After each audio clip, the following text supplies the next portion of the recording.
Hello there, and welcome to another episode of Syracuse Sports presented by Crouse Health, the exclusive healthcare partner for SU Athletics. Hi, I'm Brent. I'll be your host, and we are so glad you're here. How'd you get here? Did you put it into MapQuest and print out the directions?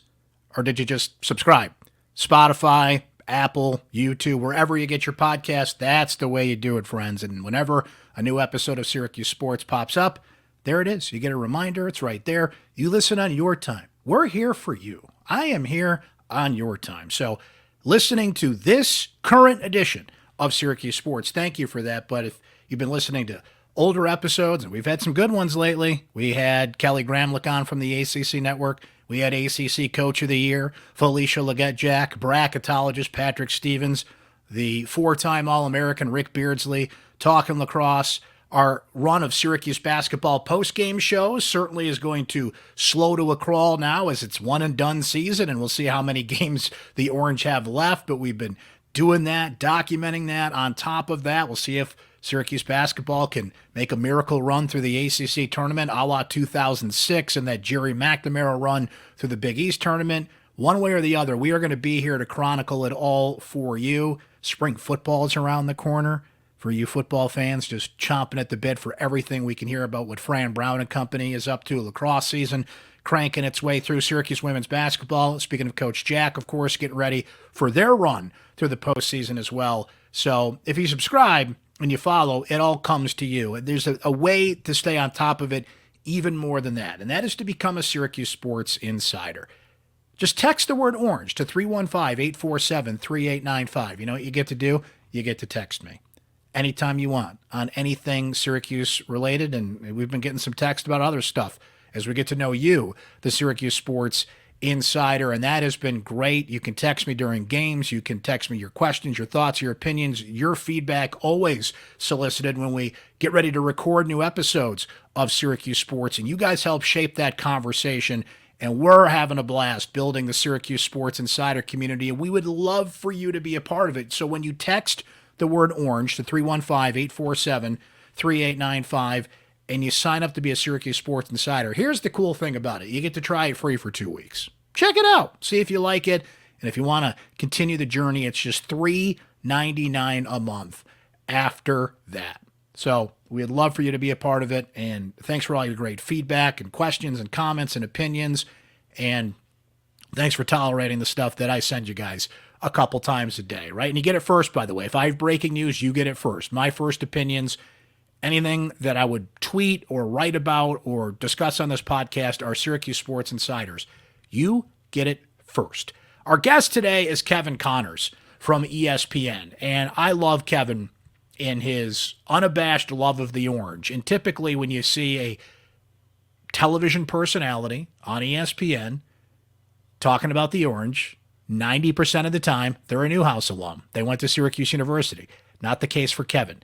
Kevin has a different story. He did go to Ithaca, so not too far away, but I love that Kevin is not afraid to show that. And I find that strange when people push back on people on television or wherever the case may be, showing their air quotes bias. Yeah, sports fans want to work in sports. That's how that works. That's typically how fans get into what they do, right? I would actually be a little more skeptical of people working in the sports media that weren't fans at some point. I grew up in Syracuse as a fan before I got into the media and, became a professional, if you will, in this business. That's the root of sports, right? And the love of the game and the teams that you root for. And Kevin is a huge Syracuse fan, so we discussed that. He is in the game. EA Sports, the return of the college football game. People have been clamoring for this for the better part of a decade now. It is back, and Kevin is in the game, and he tells us about that. We talk a little Buffalo Bills as well, the net rankings, and his position as a studio anchor for ESPN, and being right in the thick of the college basketball conversation as we come down the stretch of the season. And we certainly get some thoughts in on the Orange and where they need to go whenever this season ends, wherever it ends at this point. If that's the NCAA tournament, the NIT, and the looming discussions about the transfer portal and NIL and all the major issues being discussed in college sports today. Had a lot of fun catching up with Kevin. I think you'll enjoy the conversation. So what do you say we dive in here? Kevin Connors from ESPN joining us on Syracuse Sports, presented by Crouse Health, the exclusive healthcare partner for SU Athletics. So normally when an ESPN personality that has a tint towards a love of Syracuse sports comes on this show, it's like, oh, which Newhouse alum you got on now, Axe? Not this time, friends. Kevin Connors from ESPN is here. And Kevin, you've got kind of a unique angle here in that you are not a Newhouse alum, yet the unabashed love for the orange shows on social media and elsewhere, the ties that you wear on ESPN. So for those that aren't familiar, give us your story there and why you have a passion for the orange. Brent, I like to tell people I started rooting for Syracuse before I turned 18. It gives you an idea of just how long I was a fan. Look, the long story short is my dad was from Central New York. He was born and raised in a suburb of Utica, Ilion, New York. Mm-hmm. And he was a diehard Syracuse fan, and I became a diehard Syracuse fan like my brothers. And I have pictures of when I wore orange sweatpants with Syracuse down the leg to school, and nice. Spent all of my summers at Big Orange basketball camp. It was the highlight of my year. Going up there each and every year from 5th grade on. I was a camper up until I couldn't be a camper anymore, and then I was a counselor at the camp. Die-hard Syracuse fan, love the orange, and I'm encouraged with year one under Adrian, but obviously it's not where we want to be big picture. Yeah, we'll get to that in a second here because we're speaking the day after Syracuse lost to Clemson. Not a kill shot for the NCAA tournament, but certainly that mountain got a lot higher to climb for the orange in that case. But Kevin, I'm always fascinated when, how can I put this, people that watch sports discover that the people on the TV talking about sports are sports fans, right? Like, what do you mean? Why are you talking about Syracuse that way? It's like, well, we're fans too, right? So I'm just kind of curious if you've ever received feedback through the years on that, like, how dare you talk about Syracuse like that? You're supposed to be the straight journalist sportsman. Like, what kind of feedback do you get on that? Tons of pro and con. Hey, you're one of us, or give me a break. This guy is. Look, here's what I say. If you're not a fan, I can't imagine how you would do the job. I can't imagine anyone who is completely apolitical. You have to have a rooting interest. Otherwise, why would you be in this field? I like to say when the light goes on, I am as objective as I possibly can be. But I will tell you that there have been notorious moments where I've done SportsCenter and Syracuse has made a run to the Sweet 16, Elite 8, Final Four, and my colors have bled through. I tend to find it is less offensive when it's the Buffalo Bills versus the Yankees. If you're a Dallas Cowboys fan, no one wants to hear you barking about the Dallas Cowboys because they have traditionally been a great franchise. I like to think that maybe there's a little bit more leniency in the college ranks, unless you're a Duke fan or one of the hated teams in the sport. But look, again, I will tell you that that's my passion. If the Bills do well, you're going to get a really good Bills highlight from me on SportsCenter. It's just how I am. But I do maintain objectivity because half the audience or more than half the audience is not a fan of my team. So that's the way I sort of justify it. Yeah, I've seen some fun moments. Seth Greenberg and the studio crew kind of giving it to you one way or the other. If Syracuse is not doing well, or if they are doing well, maybe they kind of give you a fist bump or something there. So I think people appreciate that and know that that's where your heart's at. But you have a job to do and certainly present it well. And so here's where these two worlds mix. Let's mix up analyst and fan. Syracuse loses to Clemson. That is a game they absolutely needed to kind of stay in the conversation for an at-large bid. They don't get it. Now they've got to pull a Jerry McNamara a la 2006 and just storm their way through the ACC tournament here. So let's just start in the short term. What you saw from this team and their fight down the stretch and just kind of the position they're in now is we got to hurry up and wait till the ACC tournament to start about a week from now to see if they've got one last fight in them to make it to the big dance. Yeah, I mean, Brent, I'll give it to you honestly. I want Syracuse to be in the NCAA tournament. I'd love to see Red Autry cut down the nets. You got to win the ACC tournament, and that's just the simple math at this point. There's no getting to the ACC championship game that's going to help you. The test has been taken for the most part here. Look, there are a lot of positive things to come from this season. This is a team that, after 40-something years with a legend on the sideline, replaced him, and in a lot of ways replaced the mindset, rebuilt the program in some ways. So to win 20 games is an absolute positive. To finish with a above 500 record in the ACC, to beat North Carolina, there were moments this year that Syracuse fans can point to. But then there are moments where you can say, you know what? In a game that we had to win, we allowed 90 points to a pretty good Clemson team. Not a great Clemson team, a pretty good Clemson team. And we had absolutely no answer for P.J. Hall. Now, P.J. Hall is an all-ACC player. He is. But when all your chips are in the middle of the table, you got to do better than allowing 90 points. There are vulnerabilities with this team. We could use a Donnie Freeman or two next season.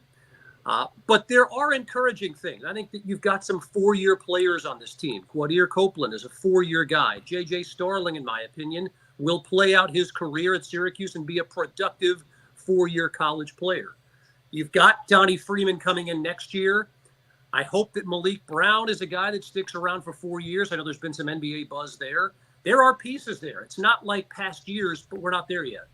That's the complicated part of this discussion, and you're right in the heart of it. You know as well as anybody, when the portal calls, do you go to the highest bidder for NIL? As Jesse Edwards was a prime example of that last year for his last season, and he put some money in his pocket, but West Virginia, unfortunately, just kind of fell below that 500 line, and basketball-wise, that didn't pay off for him in that sense. So, if Syracuse misses the NCAA tournament, which is likely at this point, you think about, well, what kind of experience did they gain in the NIT? And you're almost like accounting, like, okay, we think these guys will be back, but what kind of team is it next year, right? You mentioned Freeman coming in and Elijah Moore coming in and the unknown transfer or two. Who's going to be the surprise transfer that leaves? There's always one, it seems, in the offseason. So I think about just what Autry has to do in terms of team building, and he's in the same position everybody else is in, but it is just a constant state of flux these days in the traditional way that you build things up. And this is a team full of sophomores, right? And one thing they face with Clemson is a team full of seniors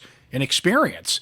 And if you can get that in college basketball these days, that is just a hidden gem that a lot of teams don't seem to have these days because of the constant flux that's out there. So I think Autry is in a very unique position here because you can't do it the traditional way. Who knows a month from now what your roster is going to look like and how all this experience right up to the end of the season pays off.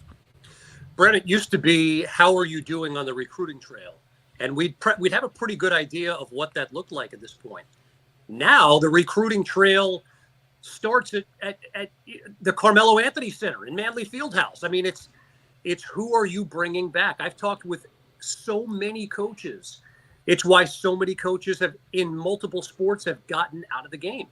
It's a different mentality with players. You can make your own decision whether it's right or wrong, but you're not only recruiting the guys you hope are a part of your program, you're recruiting guys you hope stay a part of your program. And maybe in some cases, you're not recruiting guys who are in your program as strongly because you hope they're not a part of your program so you can bring in transfers who are. It's a totally different way of doing business. A lot of people say they don't like it. That's fine. That's your prerogative. But it ain't changing. I mean, this is the new normal, and this is the way it's going to be. I like Red's chances. He obviously brought Judah back, was able to get J.J. Starling to come to Syracuse, has made a massive impact among high school players coming in next year. I'd like to think that many of the guys who are on this team, who are key contributors, will be back next season. You're much closer to it than I am. I think that there's a lot to build on this season. I think Syracuse, if you base it on other sports, has made it clear that they are committing to the revenue producing sports. But who knows? Because one person's decision with where they are right now may change in 3 weeks when another program has a boatload of money to offer them. Kevin, zooming out a little bit here, something you guys are talking about all the time now as we come down the home stretch of the season, and something that was very much on the minds of Syracuse fans, maybe until that Clemson loss, and that's the net rankings and the determination to get teams in the tournament and kind of what that process is like. Knowing there's just not a perfect metric, it's not going to be found. I think we're all kind of looking at the net ranking now. Like at first I kind of liked it and I liked the quad system. And I kind of like, you knew where you stood even in December. Like this is a quad one game, right? And I liked the transparency of it, but I think we're starting to see it on, like anything that's around for a few years, I could start poking holes in this thing now. So you had a tweet about this and you discussed it. Like, I still don't get this thing. I'm with you there. Like, I get some parts of it, but some elements of it, I just look at, and I'm the kid in the back of the room. It's like, I don't get it. So that's my long-winded way of saying, is this the best metric we can have here to determine this field? It's not the only one, but it certainly seems to be the most important one. I don't have an answer for that. I don't know what a better alternative is. Brent, here's what I'll tell you. When I sit in studio 5 nights a week with people who are far smarter than I am on the research desk or sitting next to me to my left, and I do this 5 nights a week for 4 months a year, and I'm not sure I can exactly tell you how we arrive at certain numbers in the net, that's a problem. The average person who's coming home after a day at work and turning on the TV and is asking me to explain it to them, and I can't, I don't think is an indictment on me. I think it's a complicated. Here's what I'll say. Here's where I struggle. I love, like you said, I love the quad one win. Clemson on the road is a quad one game, top 75. I got it. Those are more valuable than beating Boston College at home. Got it. Where I struggle is Syracuse beats Louisville on the road the other night, and the net doesn't change at all. If anything, I think we may have dropped. They dropped 2 spots, yeah. St. John's beats DePaul last night, and they jump 3 or 4 spots in the net. Exactly, yeah. I have a big problem with that, okay? Here's the best that I can figure out. You need to beat New Hampshire by more than 12. You need to beat Canisius by 11. But I'll ask you a rhetorical question. Is Syracuse a significantly better team if everything else is the same and we had beaten Syracuse had beaten Canisius by 25? Do you look at Syracuse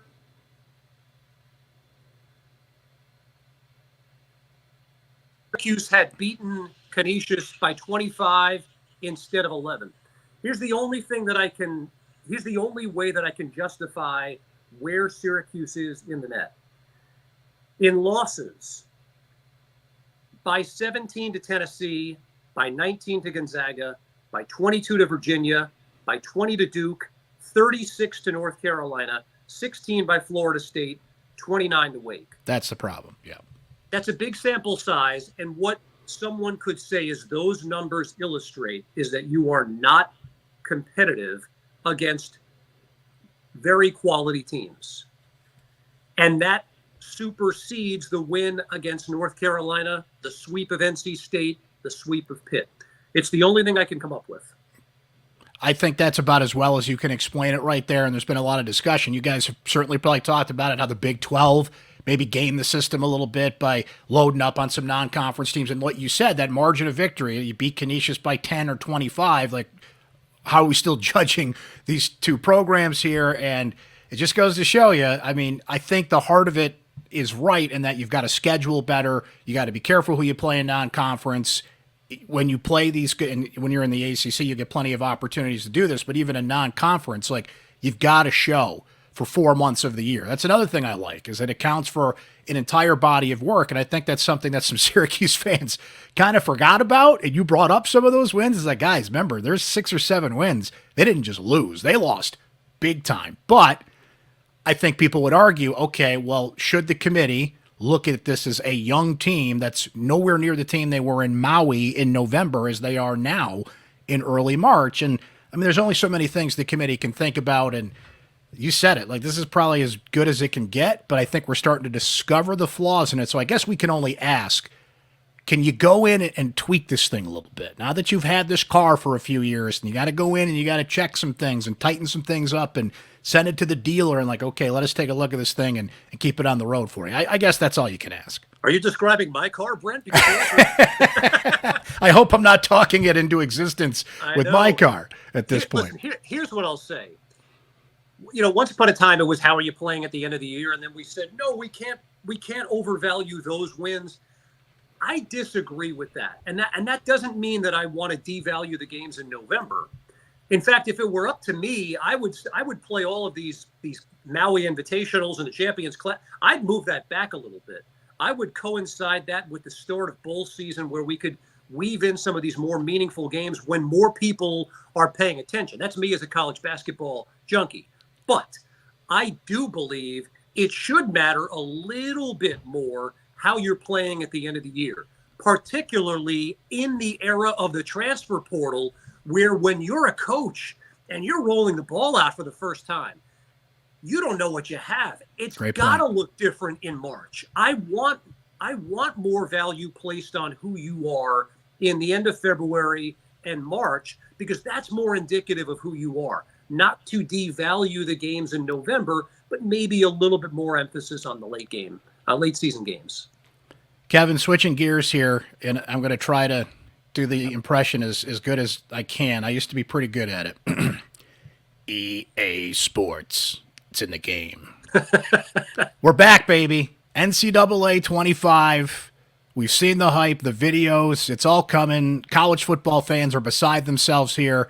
And I've got a couple of thoughts on this here. You are involved in the game. You have tweeted some things. You've showed us some teasers about what's going on here with EA Sports, NCAA 25, and its grand return this summer. So I don't know how much of this is under lock and key. I don't know how much of this is you can even talk about, but I'm going to just kind of throw it to you and get us excited about this game. You're involved in it. Your voice is going to be heard in it. Just, are we going to be just like lining up around the block for this thing? Like, what's ahead of us here with this game?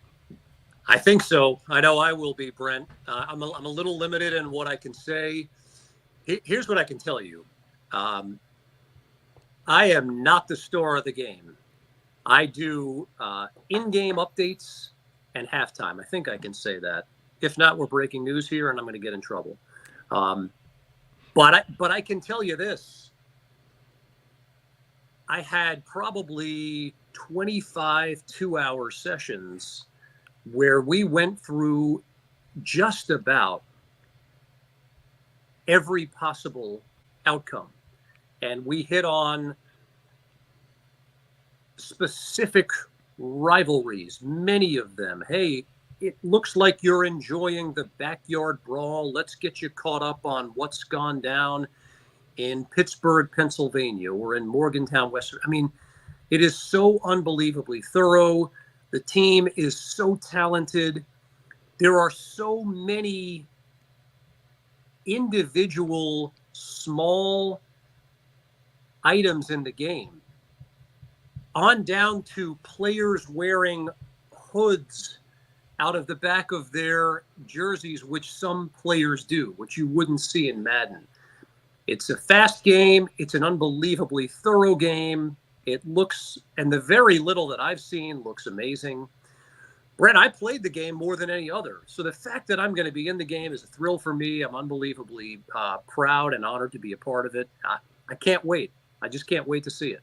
I think you hit on it there. And again, I don't want to get you in trouble, but if I'm looking at it from a Syracuse perspective, what's the appeal? Is it those details that you mentioned, the players that are opting in, and we'll see some of those guys opting in and out, and as we get closer to the game releasing, is it the gameplay? Like, what do you think is if I'm a Syracuse fan and I want to get this game, what's the grand appeal?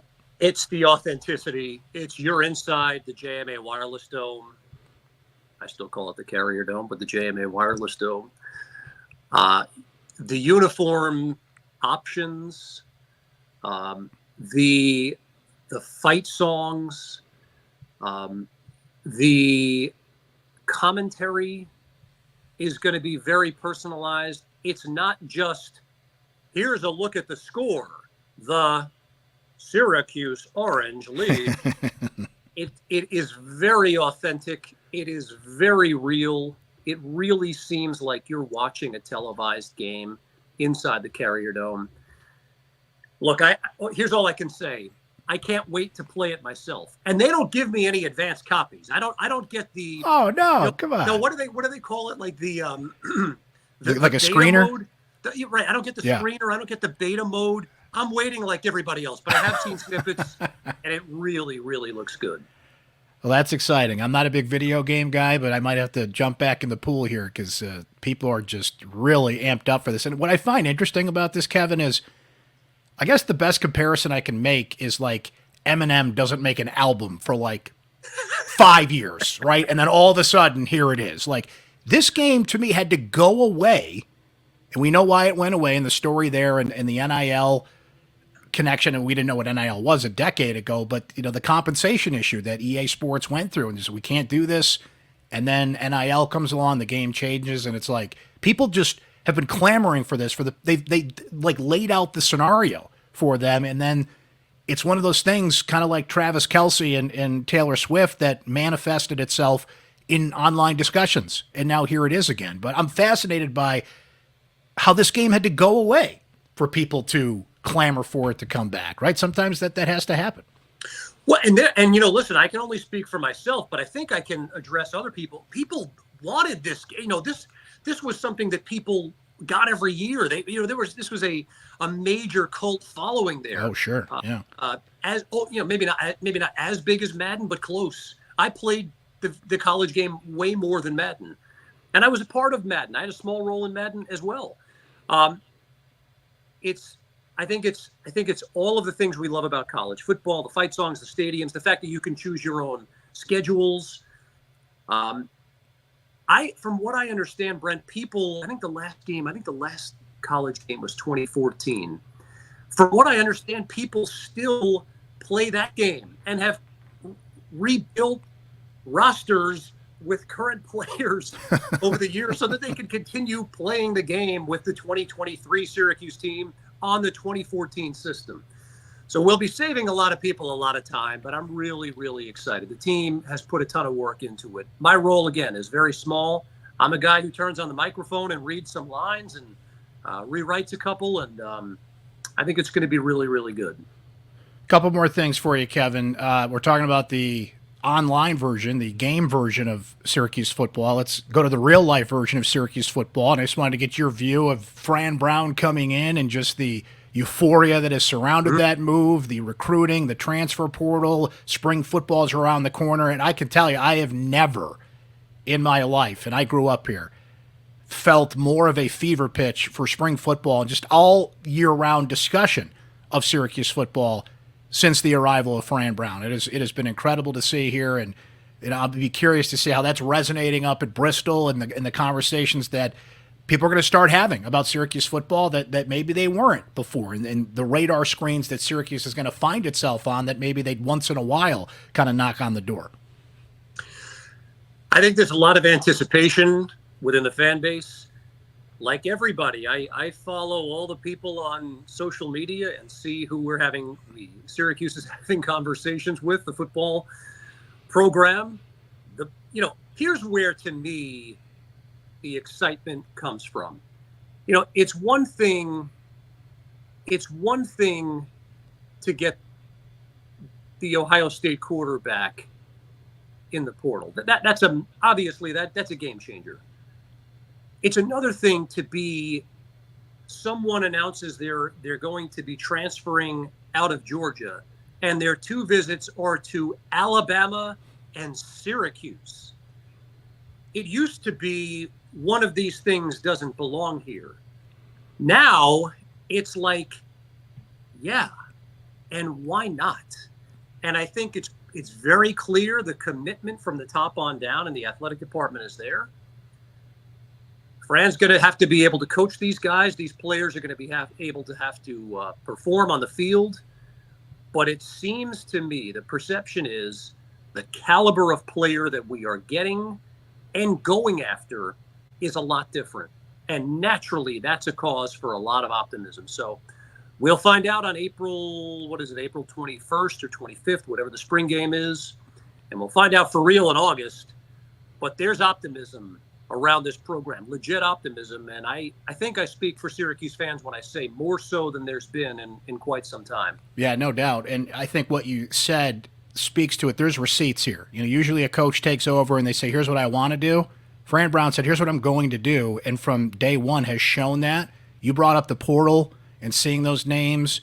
What is striking me now, Kevin, is we're in this season where, a recruit will put that graphic on social media. Here's my top 6. And there's a lot more Syracuse showing up, and they're lined up with some of the best in college football. And in a short period of time, I've gotten to the point I'm like, yeah, okay, I get that. Like, I'm not stunned anymore to see the number 2 player in now New Jersey. There's some obvious connections there, and you got to use that to your advantage if you're Fran Brown. But to see any recruit that's highly rated put Syracuse on that list now in a short period of time and how fast the world moves, that's like normal to me now. I almost expect it at this point, and that's the short-term impact that Fran Brown has made. But you said it, he's got to prove he can coach, and there's a lot of things to come here. And yeah, that spring game, which I believe is April 20th, I think that could be the highest attended spring game in the history of the Dome. There's actually a doubleheader that day. That's the last lacrosse game of the year. Syracuse playing Virginia. They're going to retire Paul Gates' number. That's a big day. And that's also 2 days after Springsteen plays Syracuse. So like that's going to be a week of weeks coming up. Hey Brent, let's hope we pack the Dome for the football team the way that we do for Bruce. That's right. That's right. I will say this, and I'm not telling anybody how to spend their money. That's none of my business. It has been disappointing to not see that building filled, particularly when big opponents come to town.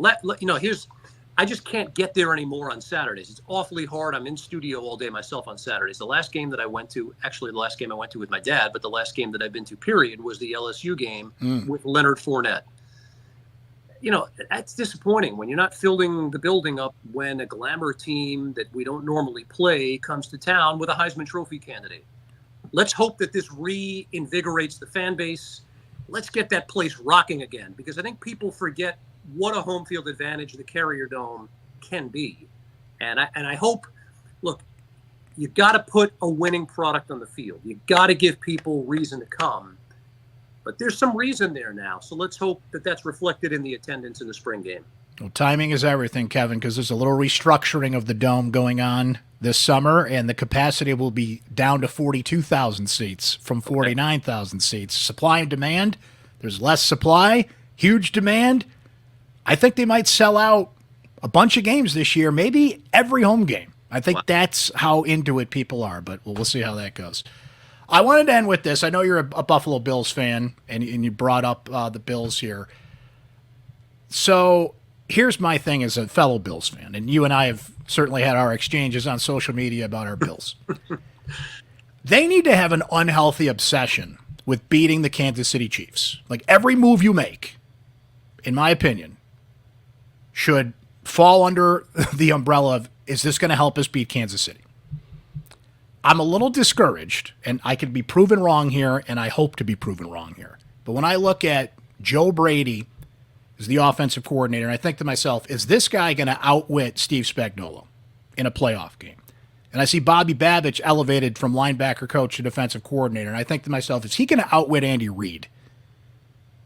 And I know McDermott ultimately is the head coach, and he's the guy that has to make the call. So am I a little too skeptical of that? Am I heading down the right road here? Like, when you look at what the Bills have done this offseason, of course, the draft is coming, free agency is coming. We've only scratched the surface here. Do you feel like the Bills are putting together the right plan to do just that? You have to beat Kansas City to get to where you want to go. And I get every team has that same obsession, but the Bills have actually had many shots at the title here, if you will, in recent years, and just haven't been able to deliver the knockout blow. Yeah, I look at it, when you first brought it up, I think of drafts that we've had. Gregory Rousseau, I think, was drafted with the sole intention of being a guy that could get to Patrick Mahomes and bat down passes at the line of scrimmage. We've invested a ton of capital on the defensive line for that purpose, which to me was what was very frustrating about the playoff game. That we just didn't touch Mahomes. We didn't get to him very much. After so much has been invested in that part of the team, that was disappointing. I can't speak to, is Joe Brady or the new defensive coordinator, will they be outcoached, or will they do outcoach it? I'm not smart enough to know the answer to that. I really like Sean McDermott. Maybe I'm in the minority on that one. I think he's done an awfully good job. I'm also a loyal person. I think Brandon Beane's done a really good job. I think that the recent trade where they trade Ryan Bates, get some draft capital, maybe that allows you to move around, maneuver a little bit to go after someone. We're in a tough spot, the Bills are, because there's not a lot of cap space, even though there's more than they anticipated. There are some big decisions that have to be made. Who are you bringing in? Who are you retaining? I think we can upgrade wide receiver by going and getting other people and not maybe keeping certain pieces. I think the past 2 seasons have been an indication that as good as the offense has been, it hasn't been good enough. Like, we focused so much on defense. I wonder if there doesn't need to be a little bit more attention on the offensive side of the ball. Playmakers at the receiver position, beyond Stephon Diggs. So I'm beating around the bush. I don't know if it comes down. I don't know if the coaching, the initial question that you made, are the coaches good enough to beat those? I'll say yes. I'll say I think it's good enough to be there. But clearly, you are 100% right. They're the bully we can't get past, the Bills, and how the team is shaped heading into the new season. You're right. It has to be with that in mind. In addition, Brent, to the Ravens and the Chargers and the Bengals and the Dolphins and the Jets, who are going to be improved this year. I mean, the AFC is just loaded.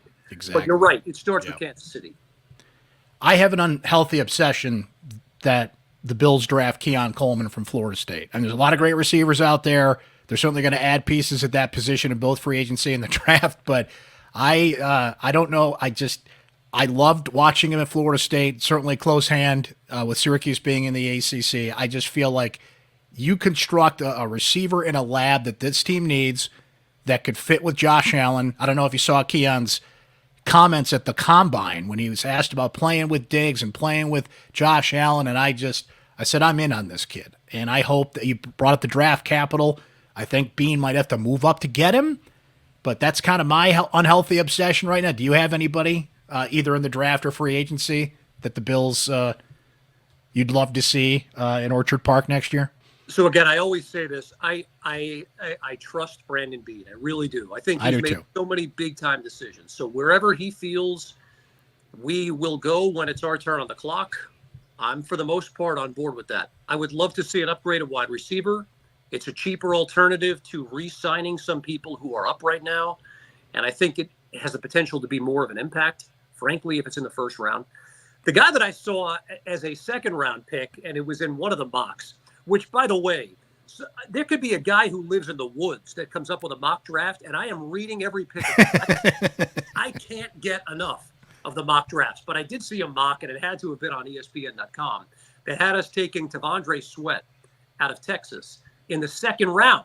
If that guy's there at pick 60, I'll take that. The second round, give me the big fella who also caught a touchdown, but he's someone who you could plug into the middle of the line and be a big time, I think, force with a team for a very long time. So it's a very wide receiver heavy draft. I would be perfectly on board with Keon Coleman or some others.